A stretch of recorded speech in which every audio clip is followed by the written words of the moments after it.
very much. I always have to pull the microphone down. I'm really pleased to be here, and first of all, I'd like to thank all of the members of LEPOCO for all the amazing work you've been doing for more than 40 years. It's amazing and it's great. I also want to thank everyone that's here tonight for your interest in the issue of torture in the United States government. I think that as citizens, as people who live here and benefit from this society and from this government, we have to shoulder the responsibilities that go with it. And I think so far we're falling short, but I think we can move forward and do what we have to do. What we need is information.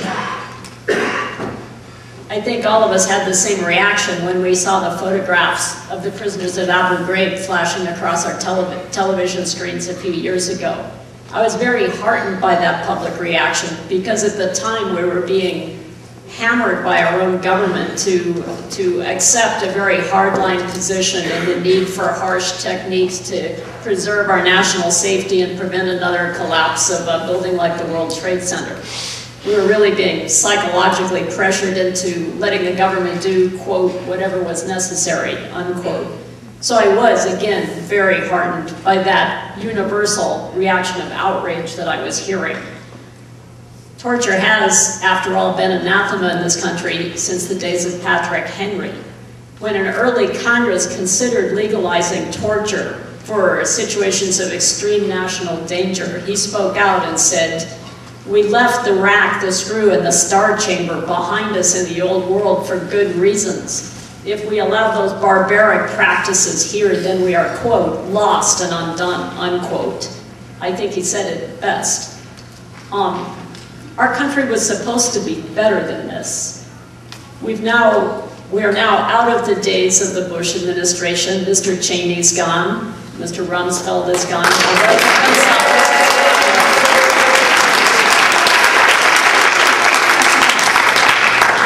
But the really disturbing question is, did that fix the problem? Mr. Obama, President Obama, I'm delighted to see that he's closing Guantanamo. But there's a real nagging question in my mind about all the other black sites around the globe. We don't even know how many there are or where there are, and I'm not sure they tell the president these things either. In fact, I'm quite convinced from my own experience that they do not. I'm very glad that our practices for interrogation are going to be limited to what's in the military manual. But I'm also very disturbed by those sort of between the lines references to administrative officials that are going to think about broadening those permissible techniques. Why would we do that? I'm very glad to hear that from now on torture is going to be illegal, but it already was. What I want to know is what we're going to do to make it stop. And to come up with an adequate solution to that, we need to know how big the problem is and how far back it goes. What are the true dimensions? How far do those roots go? We can't just pull off a branch and think that we've resolved the whole problem. And that's what I'd like to talk about tonight. I'd like to share my experiences and my research and all the information I've been able to put together with so many other really heroic people in Latin America and beyond, to show exactly how far that goes. And then we need to put our heads together and figure out what do we do. President Obama's administration has also said they're not going to be doing war crimes trials. Well, that really worries me. Why not? Can we really solve anything if only the poor foot soldiers that were straight out of boot camp and about 18 years old stood court-martial? What about the people that gave the orders and signed all the authorizations? Nuremberg wasn't about foot soldiers, and there was a really good reason for that. All right, I think most of you know quite a bit about my story, and let me start by thanking everybody that made phone calls for me and sent telegrams and sent faxes all through the 90s to keep us safe down in Guatemala while all of that drive was going on. It really made a huge difference. I got constant complaints from people from the US Embassy saying they couldn't even use their fax machines anymore because they were getting so many protest letters from up in the States. That was, needless to say, before the days of email. But it was satisfactory to me, especially sitting out on my hunger strikes, to know that that much was coming in. And it's the reason I'm standing here. It's very literally the reason that I'm still standing here. It made a huge difference. My husband was a Mayan indigenous guerrilla commander in Guatemala. The war went on for 35 years. There's been a Mayan uprising every generation for 500 years. The situation remains very much the same as the old apartheid system in South Africa. It's just how it is. He'd been in the mountains for 17 years when we met. He was disappeared, quote unquote, by the Guatemalan military on March the 12th, 1992. We just passed the 17th anniversary, in fact, a couple of days ago. The Army originally announced that they had found his body at the Rio Ichikakua and that they buried him in the town of Retaluleo.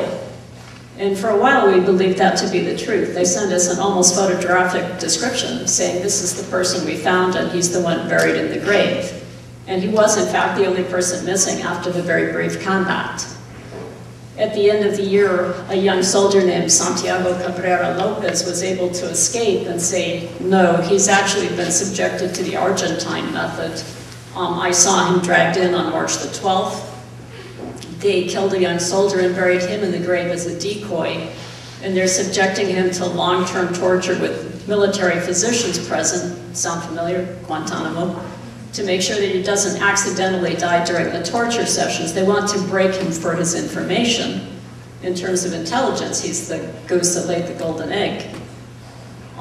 With that, I went back to Guatemala and opened the grave, and sure enough, it was someone 5 or 6 inches too short, 17 years too young, with completely different dental records, who did match all of the physical characteristics of a young soldier who had been killed that day. That's the person we found in the grave. As most of you will remember, I then launched a very long campaign crisscrossing this country, going to the United Nations, filing for protective orders with the Inter-American system of the OAS, hounding everybody in Congress, Senate and House, who in turn wrote letter after letter to the State Department. I was crisscrossing back between the State Department and the embassy down there. I went to all of the human rights offices. Amnesty started a campaign. Basically everybody was involved. And we got no answers. I then went on a very long hunger strike in front of the National Palace that lasted, as many of you remember, for 32 days. And that's when 60 Minutes came out with a broadcast saying, funny, why doesn't the embassy, instead of sending out all these letters saying we have no information, and by then I had boxes of those, they wrote every congressman that inquired saying we have no information, anything at all about Mr. Bamako, or anything at all suggesting that secret prisons exist in Guatemala.